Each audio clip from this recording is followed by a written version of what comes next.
Hey, in this video, I'll show you how to use transitions in iMovie. It's a very simple tutorial that works both on an iPhone and on an iPad. So if you appreciate that, make sure you give this video a like, subscribe if you're new, and also comment down below if you want to see more videos just like this, or if you have any questions around the video. I'd love to help you out in the comment section. So let's go on a video where you just have multiple clips.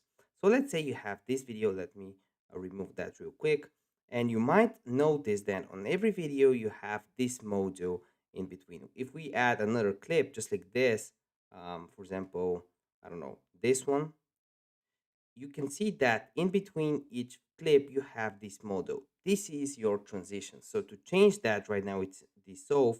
You can make it a slide transition. So now as you can see, it will slide. You can also add a wipe one. I actually like this one.